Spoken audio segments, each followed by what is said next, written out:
Imagine you're walking alone, deep in the night. The kind of quiet where you can hear your own heartbeat. That's where our story begins. In a tunnel under the sleeping city of Oslo, Norway. It's November 8, 2020, precisely 3:26 a.m. A young urban explorer, let's call him Lars, is documenting the city's forgotten spaces. He loves the solitude, the way sound travels in these empty concrete arteries. He decides to test the acoustics, a habit he picked up over the years. He shouts a simple word into the darkness. Hello. The echo returns, as expected. But something is off. It's not his voice. The returning whisper is raspy, aged, and distinctly not his own. Hello, it murmurs back. He freezes. It's just an echo, right? A trick of the acoustics, the damp air playing with the sound waves. He tries again, a little louder this time. Lars, the tunnel answers. Lars. The voice is different again. This time it sounds like a child, soft and faint. A cold sweat breaks out on his neck. This isn't normal. His scientific mind races, trying to find a logical explanation. There's none. He's completely alone. He's checked every corner, every alcove. The tunnel is a straight, sealed-off passage. No one could be hiding. Driven by a mix of terror and an explorer's insatiable curiosity, Lars pulls out his phone. He needs to document this. He hits record, his hand trembling slightly.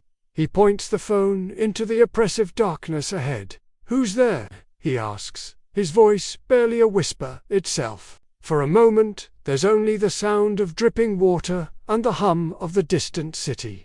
Then, the reply comes through his phone's speaker, clear as day.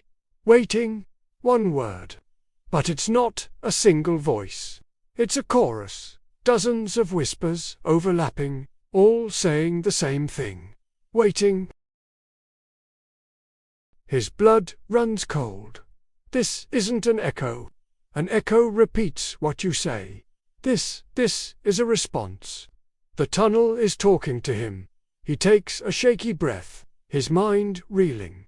What does he do? Run. But the journalist in him, the explorer, needs to know more. He has to understand what's happening.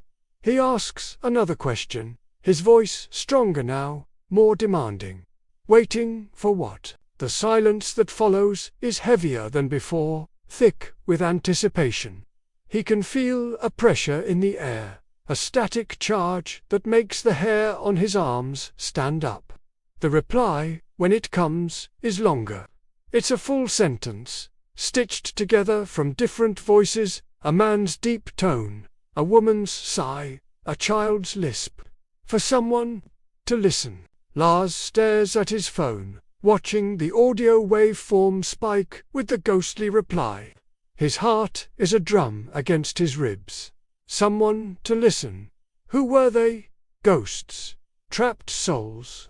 He's always been a skeptic, a man of logic and proof.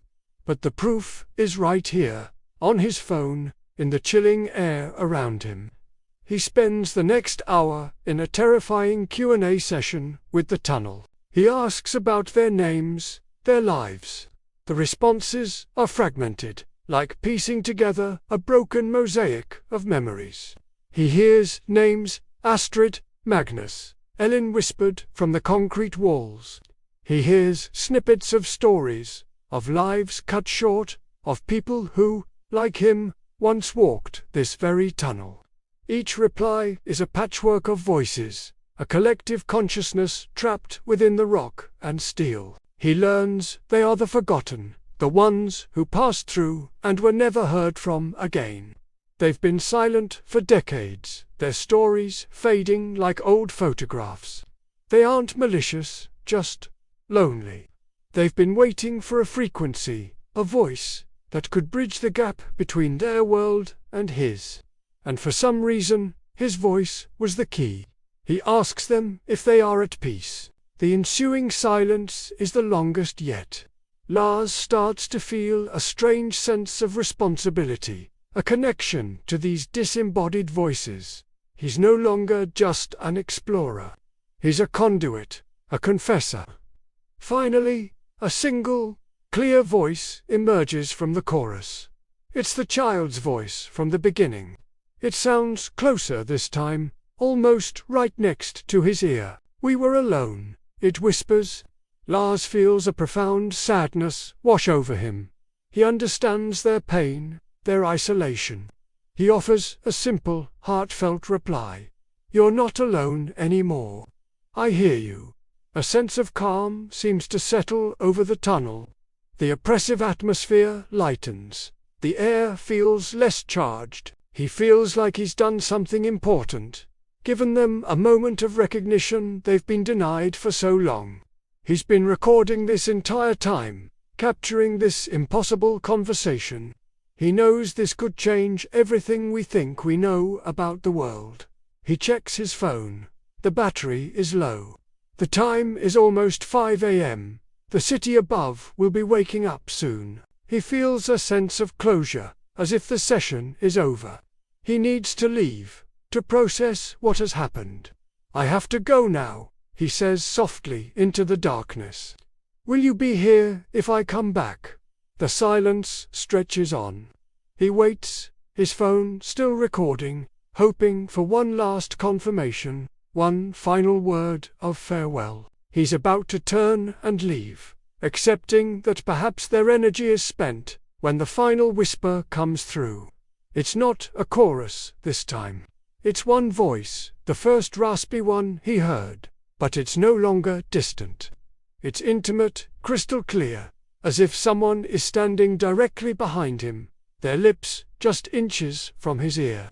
It says, "We're behind you." He never looked back, he just ran.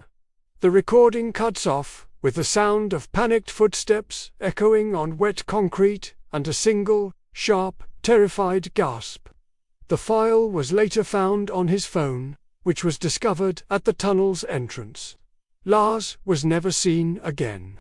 His story serves as a chilling reminder that some echoes aren't reflections, they're responses. And sometimes, you really don't want to hear the answer to the question, who's there? Thanks for watching.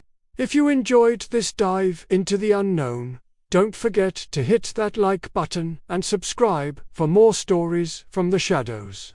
Stay curious, but stay safe.